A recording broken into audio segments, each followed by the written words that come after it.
Bonsoir à vous tous et bienvenue à notre survol de la théologie chrétienne. Bienvenue à notre retour aux grandes doctrines, aux grands enseignements de la parole de Dieu et à la doctrine particulière de la Trinité de notre Dieu. La Trinité de notre Dieu, du fait, comme on l'a déjà vu, que Dieu est un en essence, il est un en nature, mais qu'il y a trois personnes parfaitement unies dans ce seul vrai Dieu. Et dans notre manuel, on est rendu à la page 44. On avait déjà entamé la page 44. On veut continuer à considérer ce témoignage du Nouveau Testament concernant la Trinité du Dieu de la Bible. Donc, on a regardé un petit peu les différents passages dans l'Ancien Testament, mais là, on est rendu dans le Nouveau Testament pour nous guider concernant le fait que le Père est Dieu, le Fils est Dieu et l'Esprit de même est Dieu. Et si on suit fidèlement la parole de Dieu sans compromis, on ne deviendra jamais unitarien. Les unitariens, ce sont ceux qui disent que seulement le Père est Dieu. On n'aura jamais cette croyance-là si on est ouvert au témoignage de la parole de Dieu. Le docteur B.B. Warfield explique: les Écritures, interprétées honnêtement et uniformément dans leur intégralité, quand on regarde toute la Bible, conduisent inévitablement à la reconnaissance de Jésus-Christ comme véritablement Dieu et du Saint-Esprit comme une personne divine distincte, coégale et co-éternelle avec le Père.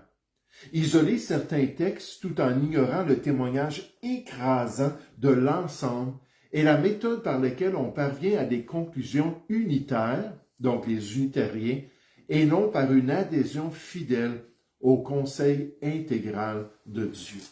En d'autres mots, ce que ce théologien-là nous dit, c'est que la parole de Dieu est claire. Le témoignage des Écritures est clair concernant la Trinité de Dieu. C'est ce qu'on voit dans la parole de Dieu, ce témoignage global des Écritures envers le Dieu trinitaire. Puis ce soir, on veut considérer encore une fois le témoignage concernant le Seigneur Jésus. Qu'est-ce que le Nouveau Testament nous dit concernant le Seigneur Jésus? À la page 43, la dernière fois, on avait vu comme introduction que Jésus possédait les attributs de Dieu. Il avait les attributs de Dieu, les caractéristiques qui reviennent seulement au Dieu de la Bible, comme l'omniscience, l'omnipotence, l'immuabilité qui étaient attribuées au Seigneur Jésus, démontrant qu'il était Dieu. Aussi, on a vu que dans les œuvres que le Seigneur Jésus a fait, ce sont des œuvres aussi que dans la parole de Dieu sont attribuées à Dieu seul.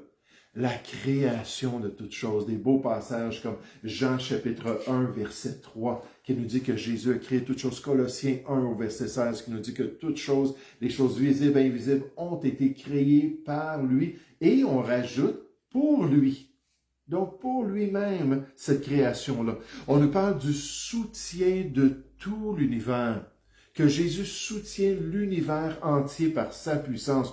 On nous parle du fait que Jésus peut pardonner les péchés, qu'il peut ressusciter les morts, démontrant la vraie identité du Fils de Dieu, du Seigneur Jésus. De même, la dernière fois, on a vu que le Yahweh de l'Ancien Testament, ceux qui l'appellent des fois le Jéhovah de l'Ancien Testament, ou dans notre traduction, l'Éternel dans l'Ancien Testament, est identifié à Jésus dans le Nouveau Testament.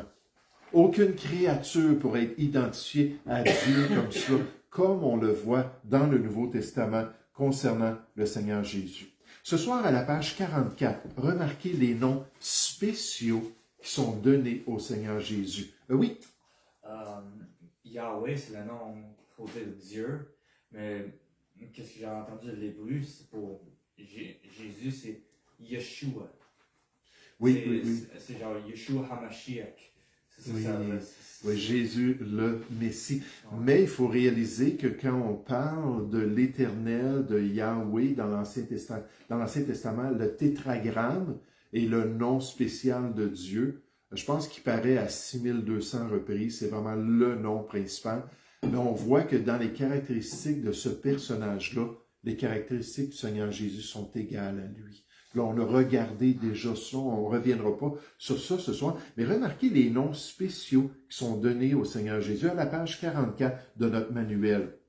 Donc, juste en bas du premier paragraphe, on a les noms qui sont donnés, qui représentent que Jésus est Dieu.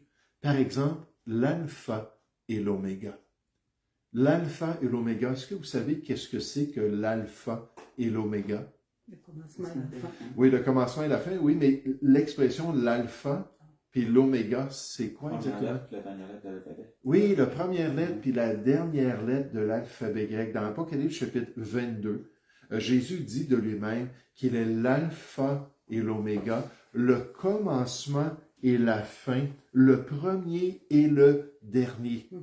Mais quand on regarde dans l'Ancien Testament, par exemple, dans Ésaïe 48 au verset 12, Dieu dit spécifiquement en tant que Dieu qu'il est le premier et le dernier. Donc, celui qui englobe toute chose, celui qui englobe toute expérience, toute l'histoire, c'est Dieu. Et Jésus s'attribue ce nom-là qui représente, ou cette expression qui représente la personne de Dieu. Ensuite, nécessairement, le mot Emmanuel. Emmanuel qui signifie quoi? Dieu parmi nous. Dieu avec nous ou Dieu parmi nous dans Matthieu chapitre 22. On le spécifie, Matthieu chapitre 1 au verset 22, puis nécessairement dans Ésaïe 7 au verset 14, on nous parle du Messie qui allait venir, puis on nous dit on lui donnera le nom d'Emmanuel parce que quoi? Ça va être Dieu avec nous. Puis comme notre frère Tom le dit, un des noms qui est attribué à Jésus par l'archange, par l'ange Michaël, par l'ange Gabriel, je vais régler ma question des anges ce soir, il a dit qu'il devait appeler Jésus, il devait appeler le fils qui allait naître Jésus. Dans l'Ancien Testament, c'est Yeshua ou Josué, puis dans le Nouveau Testament, c'est Jesus, puis les deux expressions veulent dire Dieu notre Sauveur. Et c'est lui qui sauvera son peuple de ses péchés. Alors Jésus reçoit ce nom-là pour décrire qu'il est le Dieu qui vient sauver Israël de ses péchés. Oui, Tom? Oui. Il y avait un autre nom que je connais, mais je connais juste en anglais. C'est The Lord of Hosts. Oui, le Seigneur des armées. Ouais. Oui, c'est une autre expression, effectivement. Mais regardez ensuite, on voit dans les noms qui sont spéciaux, le Fils de Dieu. Dans Jean chapitre 5, Jean chapitre 10, ce sont deux chapitres où les Juifs réagissent parce que Jésus se présente comme le Fils de Dieu. Les fils de Dieu, surtout dans l'Ancien Testament, représentaient soit des Juifs ou à quelques reprises des serviteurs de Dieu. Mais quand c'est le Fils de Dieu, les Juifs ont dit, tu te fais toi-même égal à Dieu. Puis effectivement, cette expression-là souligne cette relation particulière avec Dieu. Il est le Fils de Dieu. Ensuite, je continue. La prochaine expression, puis c'est la plus importante, c'est Dieu. Jésus est appelé Dieu. Regardons quelques passages. Dans Jean chapitre 1 au verset 1. Jean chapitre 1 au verset 1. Des fois, les gens disent, non, Jésus n'est jamais appelé Dieu dans la parole de Dieu. J'aimerais vous dire, c'est pas vrai. Il est appelé Dieu. Et là, les gens vont peut-être dire, s'ils sont témoins de Jéhovah, mais il faut en mettre un petit D parce que c'est un demi-dieu. Mais pour le vrai, c'est une tromperie fabriquée par l'organisation, comme dans Jean 1 au verset 1. Parce qu'il n'y a pas l'article défini devant Dieu ici, on nous dit on ne devrait pas le mettre, mais c'est une règle du grec.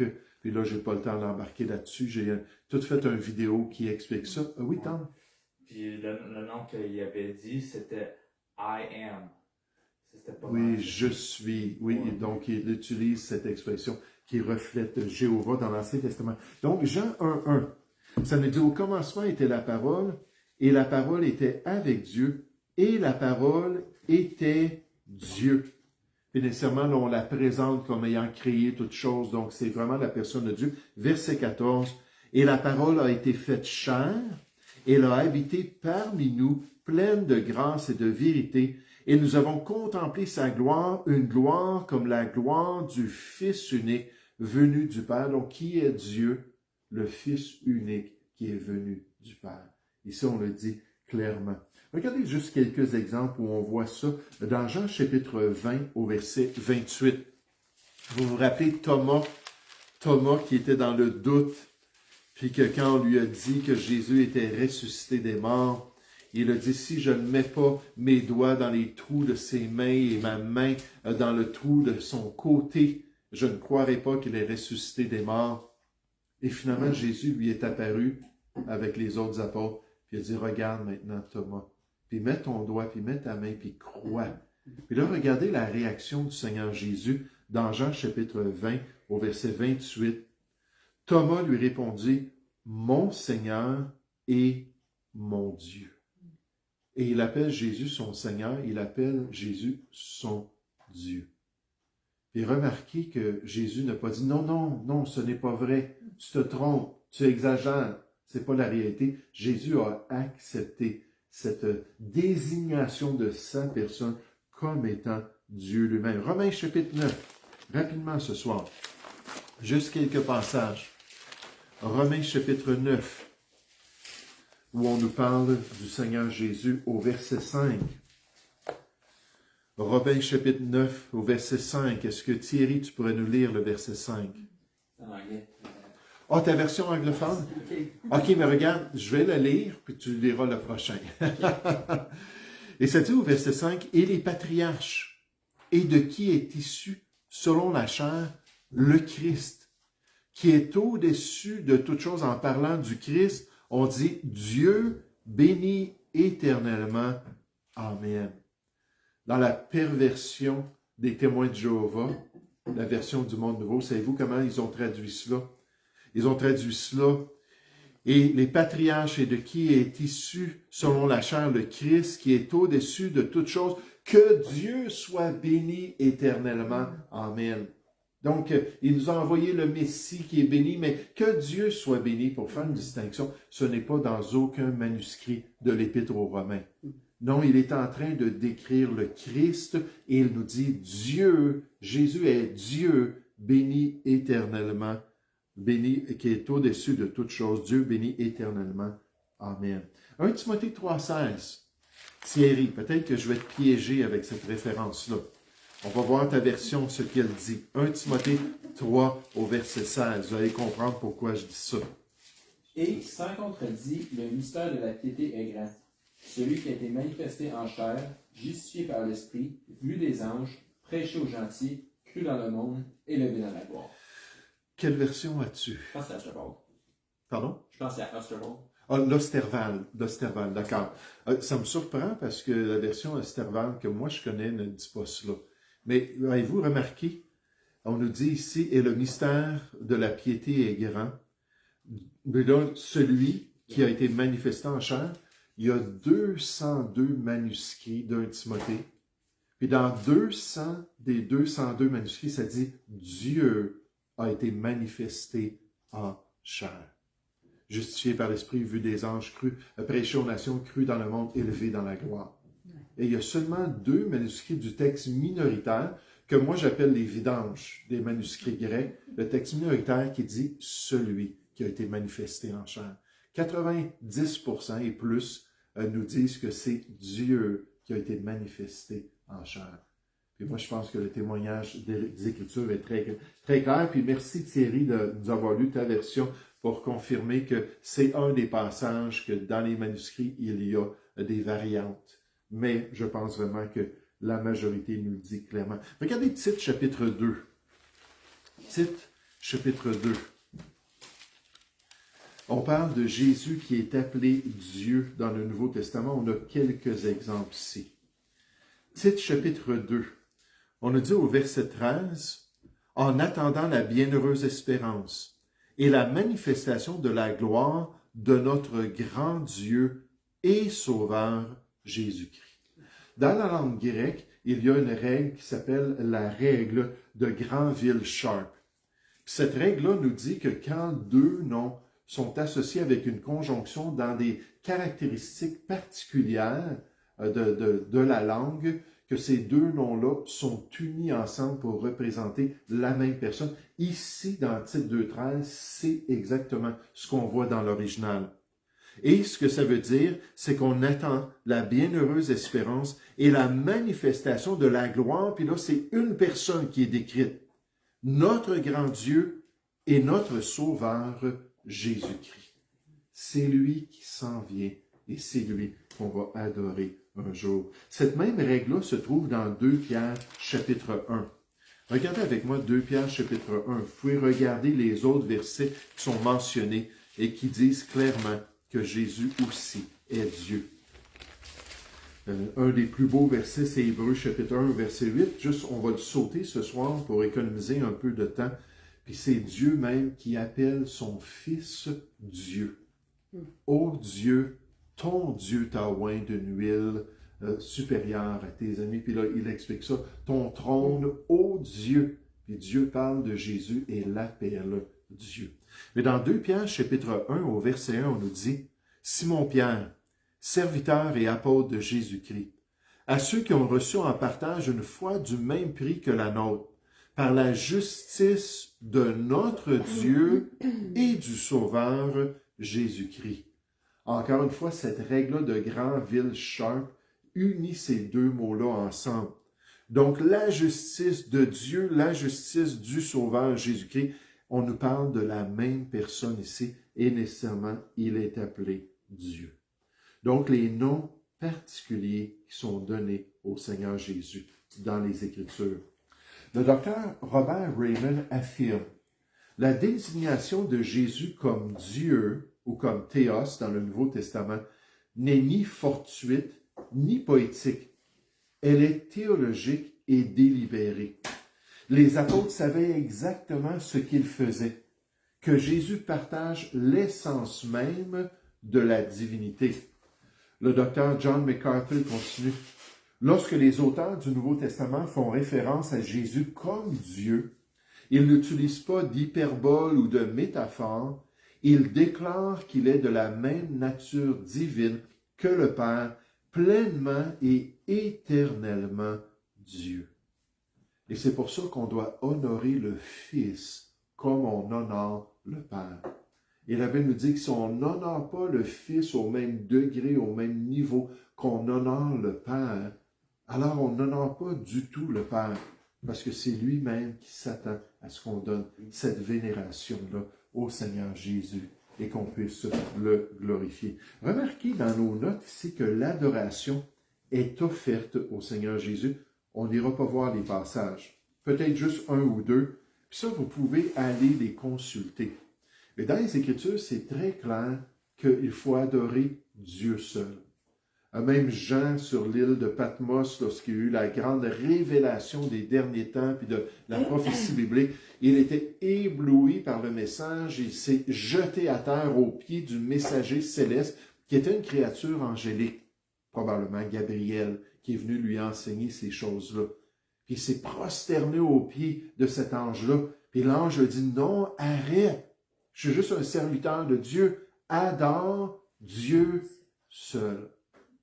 Et pourtant, on nous dit dans Hébreux chapitre 1, en parlant du Fils lorsqu'il allait venir dans ce monde, que tous les anges de Dieu l'adorent, parce qu'il est digne de notre adoration en tant que Dieu. Regardez Matthieu chapitre 28, juste quelques exemples. Matthieu chapitre 28, au verset 9.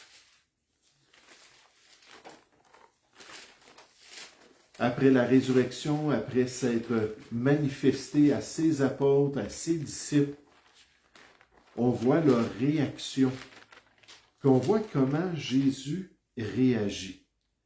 Matthieu chapitre 28 au verset 9, Madame Nollet, si vous pouvez nous lire ce verset.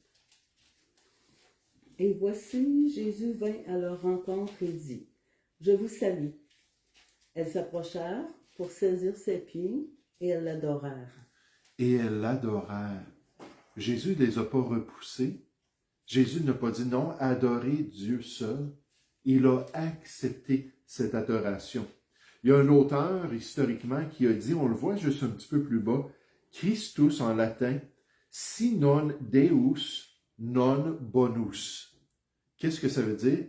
Christ, s'il n'est pas Dieu, alors il n'est pas bon. Pourquoi?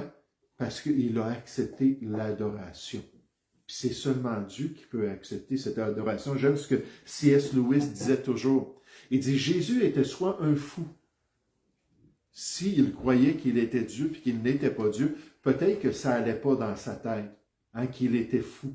Il dit, il était soit un fou, soit qu'il était un menteur, parce qu'il savait qu'il n'était pas Dieu, puis pourtant il séduisait les gens. Il était un menteur, ou la dernière option, c'est qu'il était Seigneur.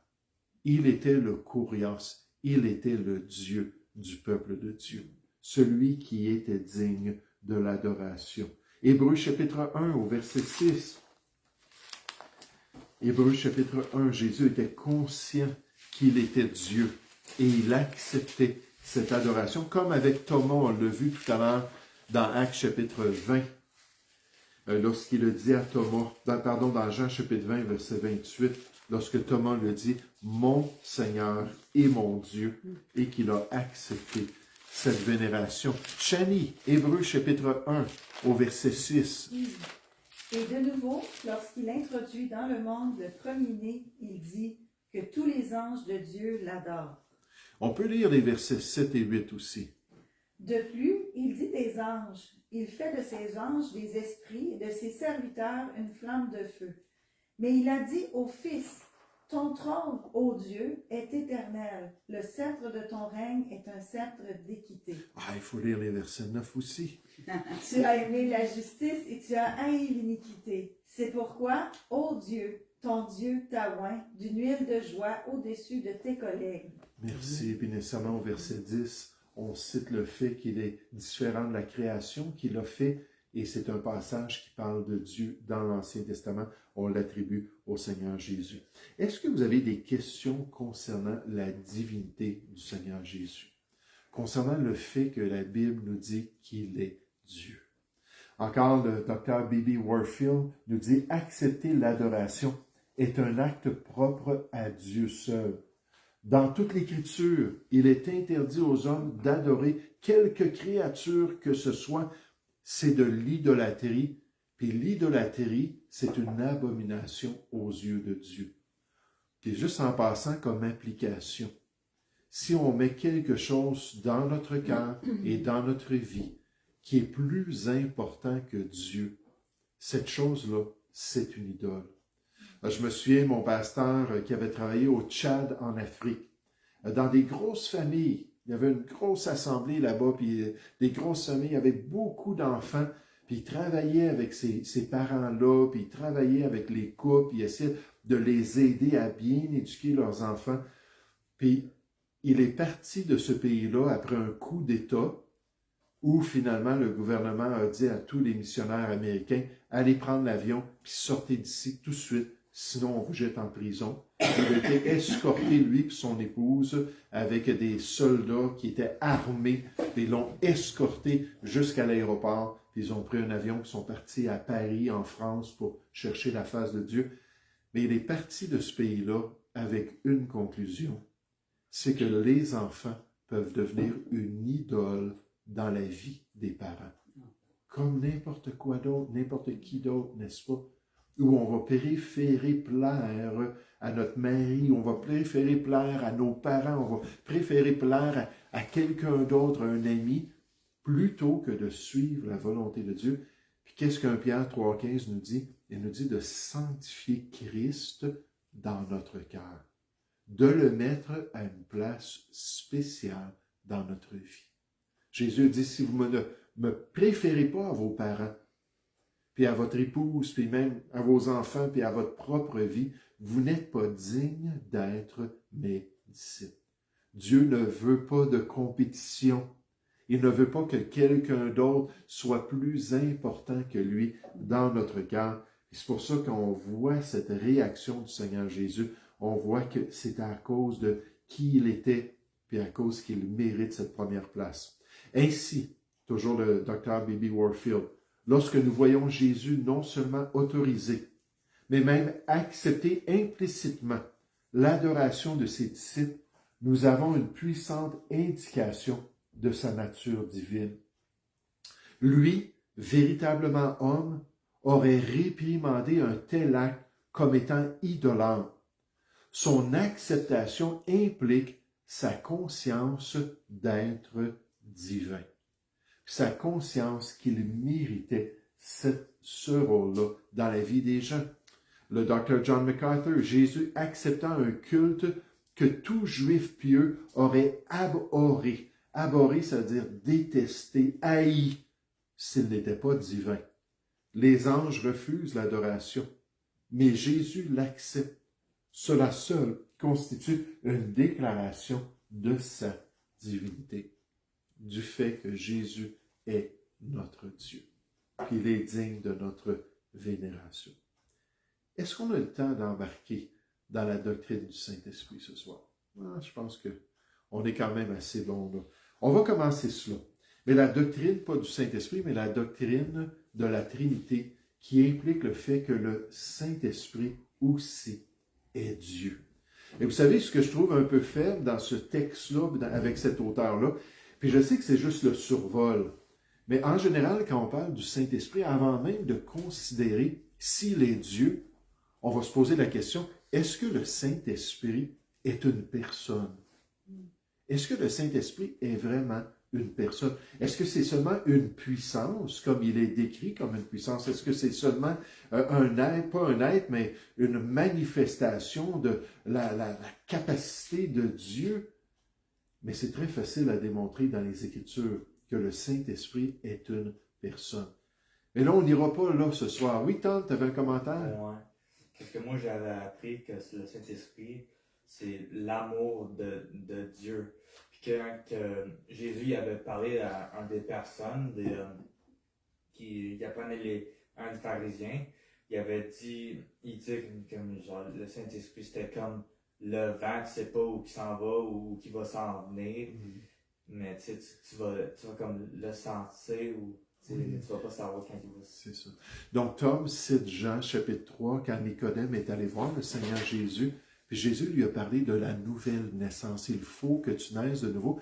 Et pour démontrer, parce que Nicodème dit, oui, mais comment est-ce que ça se fait, là? Comment est-ce que ça peut se produire? Lui, il pensait physiquement, là, est-ce que je peux rentrer dans le sein de ma mère, puis naître encore une fois, puis recommencer une nouvelle vie physique? Jésus dit non, ce qui est de la chair est chair, ce qui est de l'esprit est d'esprit. Comment est-ce que ça se manifeste? Il dit, regarde le vent. Le mot esprit en grec, dans l'Ancien Testament aussi en hébreu, et le mot vent ou souffle, c'est exactement le même mot. Donc il dit, regarde le vent. On ne voit pas nécessairement le vent. Qu'est-ce qu'on voit? Ce sont les effets du vent. Quand le vent passe dans les branches, puis depuis quelques jours, il y a des bourrasques de vent, tu vois des feuilles, puis tu te dis, wow, ça vente dehors. Mais il dit de la même manière, quelqu'un qui est né de l'Esprit de Dieu, la manifestation, le vent de l'Esprit va se manifester à travers sa personne et on va avoir des indications concrètes dans sa vie que là maintenant, il a l'Esprit de Dieu et il est animé de l'Esprit de Dieu. Mais Tom, non, c'est plus que ça. L'Esprit, c'est une personne qui a des émotions, une personne qui peut être offensée, une personne qui peut être attristée, une personne qui parle, une personne qui guide, une personne qui ouvre notre intelligence. Il y a toutes sortes de caractéristiques d'une personnalité qui sont attribuées à l'Esprit de Dieu. Mais plus que cela, l'Esprit de Dieu est considéré Dieu. Comment est-ce qu'on voit ça? Premièrement, comme avec le Seigneur Jésus, avec des attributs particuliers. Puis on n'ira pas voir ce soir là, tous ces passages-là, mais on nous dit dans Hébreux 9 au verset 14, ce midi on l'a lu, parce qu'on voulait savoir est-ce que Jésus est vraiment monté devant Dieu, puis qu'il a présenté son propre sang sur le tabernacle céleste. Puis dans Hébreux chapitre 9, ça nous dit ça, puis on nous dit qu'il a offert ce salut-là par l'Esprit éternel de Dieu. C'est ce qu'on voit dans Hébreux chapitre 9 au verset 14. Il n'y a rien dans la création qui est éternel. Tout a débuté un jour. Seulement Dieu, d'éternité en éternité, est Dieu. D'après le psaume, chapitre 90 et au verset 2. Puis Dieu, c'est l'être éternel. Et le Saint-Esprit a cette caractéristique, cet attribut. On parle de lui comme étant omniscient, comme connaissant toutes choses, même les profondeurs de Dieu. Mais nécessairement, ce n'est pas une créature qui a l'omniscience pour connaître les profondeurs de la personne de Dieu. On dit qu'il est omniprésent. Vous vous rappelez dans le psaume 139, David dit, quand je veux me sauver, puis que je veux pas ta présence dans ma vie, ton esprit est là. Partout ce que je m'en vais, il est présent. Puis nécessairement, la Bible dit que l'Esprit de Dieu est dans chacune de nos vies. Ça parle de l'omniprésence. Comment est-ce qu'une personne pourrait être dans plus qu'une personne?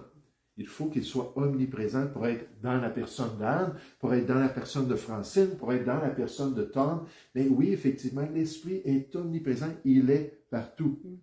On nous dit qu'il est omnipotent, pardon. Je viens d'inventer un nouveau mot ce soir. Quand l'ange a parlé avec Marie pour lui dire qu'elle allait enfanter un fils, puis elle dit, oui, mais je ne connais pas d'homme, comment est-ce que ça va se produire? Luc 1,35, le Saint-Esprit viendra sur toi et la puissance du Très-Haut mettra son ombre sur toi. C'est pourquoi le Saint-Enfant qui naîtra de toi sera appelé Fils de Dieu. Le Saint-Esprit. Oui, et là, on le décrit comme la puissance du Très-Haut. Mais le Très-Haut, c'est Dieu. Puis Dieu est tout-puissant. Et là, on décrit le Saint-Esprit comme étant omnipotent.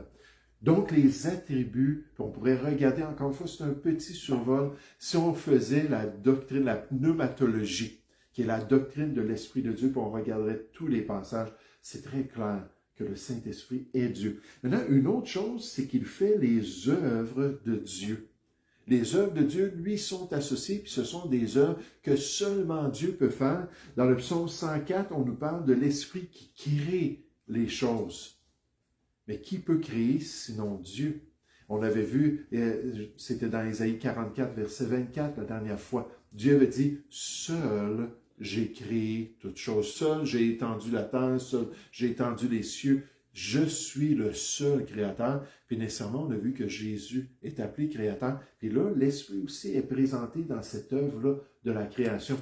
Vous vous rappelez dans Genèse chapitre 1 au verset 2, alors qu'on était en train de décrire l'œuvre de la création de Dieu, qui se mouvait au-dessus des eaux de la planète Terre? C'est l'Esprit de Dieu qui était là comme un agent de la création qui allait se manifester. Ensuite, il régénère. Dans la Bible, c'est Dieu qui régénère, qui donne la nouvelle vie en Jésus-Christ. On parle de l'Esprit. Il inspire la parole de Dieu.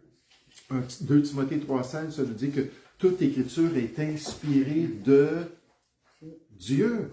Théopnoustas dans l'original, c'est-à-dire soufflé de Dieu même.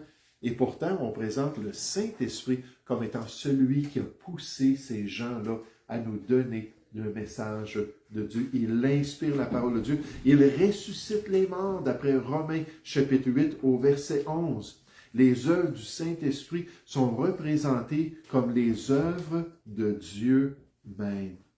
Quand on compare ce qu'on nous dit concernant Dieu dans l'Ancien Testament, on nous présente dans le Nouveau Testament que ce sont les œuvres que l'Esprit de Dieu fait parce qu'il est Dieu. Et dernièrement, il est appelé Dieu. Regardez 2 versets. Actes chapitre 5. Actes chapitre 5. La fameuse histoire d'Ananias et de Saphira. Quelle histoire triste, n'est-ce pas? Ces deux gens-là qui se sont présentés à l'Église puis aux apôtres comme étant des gens qui voulaient faire ce qui était bien, qui voulaient aider les Juifs qui venaient de se convertir. Il y en avait 3000 qui avaient cru à la Pentecôte. Puis ensuite, un peu plus tard, on nous parle de 5000. Certaines estimations nous parlent de dizaines de milliers d'ici la fin du 1er siècle qui avaient cru en Jésus alors que l'Église continuait son œuvre. Mais Ananias et Saphira ont vendu un terrain. Puis là, ils ont dit, écoutez, on a vendu ça à ce prix-là, on veut vous donner ça pour prendre soin des pauvres parmi les chrétiens, qui sont là, des pauvres de la diaspora, qui sont venus à la fête de la Pentecôte, puis on veut qu'ils puissent bénéficier de cet argent-là pour se nourrir, se loger pendant qu'ils sont à Jérusalem. Mais malheureusement, ils ont été hypocrites en le faisant. Puis, la peine capitale a été appliquée par Dieu même. Mais là, ils ont dû être confrontés avec leur péché, puis Pierre a fait ça au verset 3.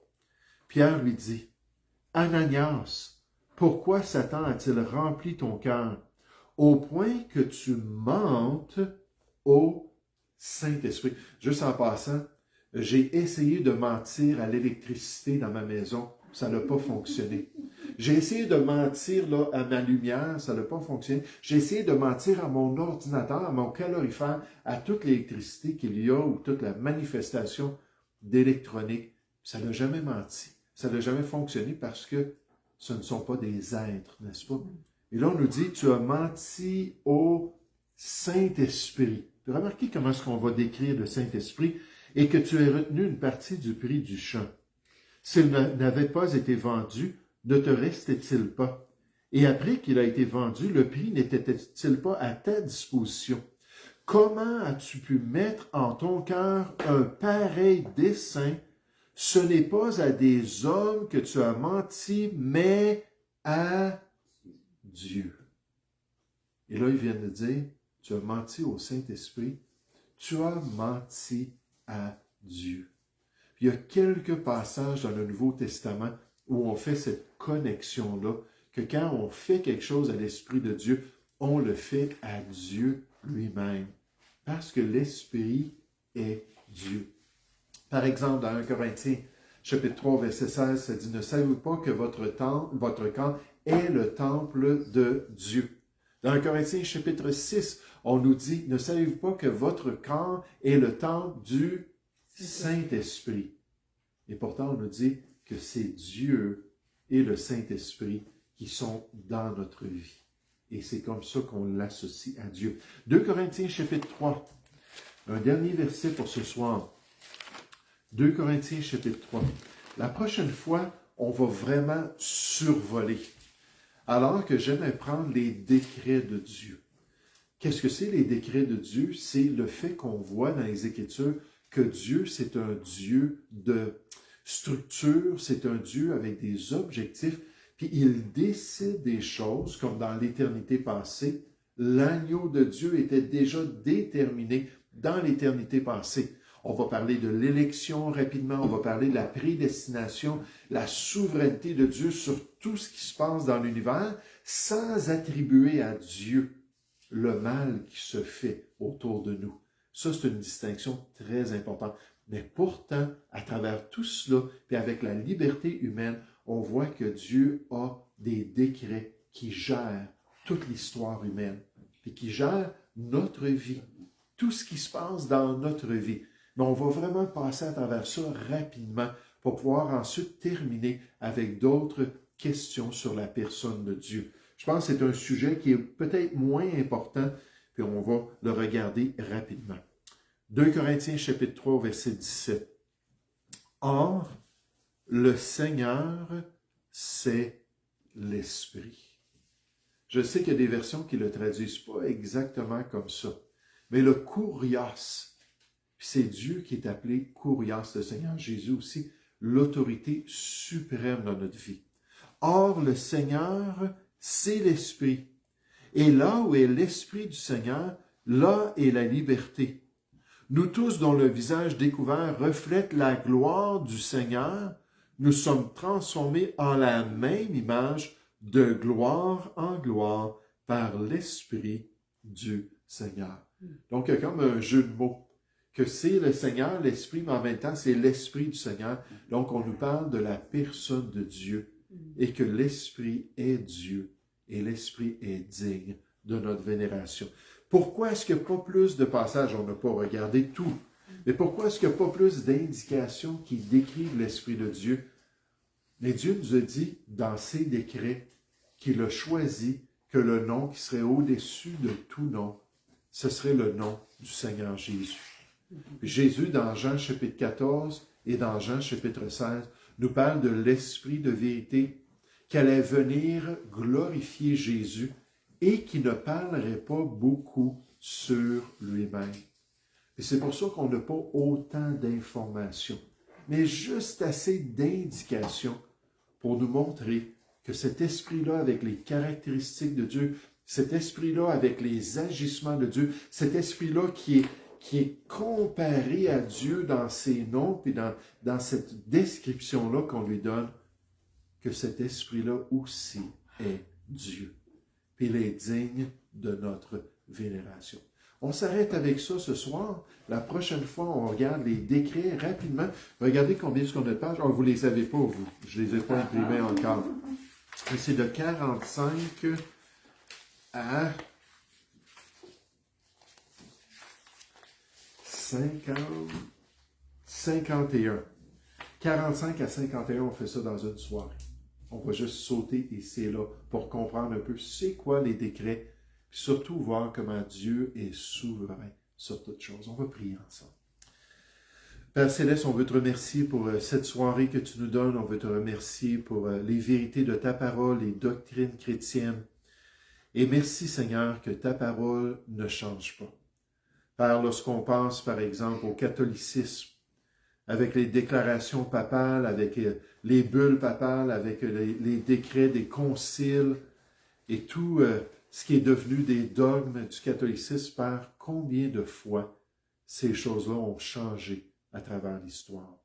Même dans les dernières années, Père, avec les différents papes, puis leur position qu'ils ont prise sur la moralité et même sur la foi, des choses dont ils devraient parler ex cathedra, avec l'autorité même de Pierre, grâce à l'Esprit de Dieu.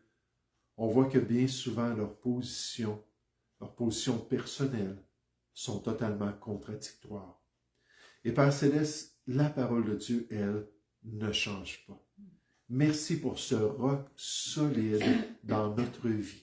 Merci pour ces instructions qu'on peut poser sous notre maison, afin que quand les intempéries viennent et se jettent contre nous et qu'on suit ta parole, Seigneur, la maison ne sera pas détruite, mais bien au contraire, elle va rester debout. Elle doit marcher selon tes instructions et à demeurer dans ta parole, nous te prions, au nom du Seigneur Jésus. Amen. Merci beaucoup pour votre attention. Je pense que le verset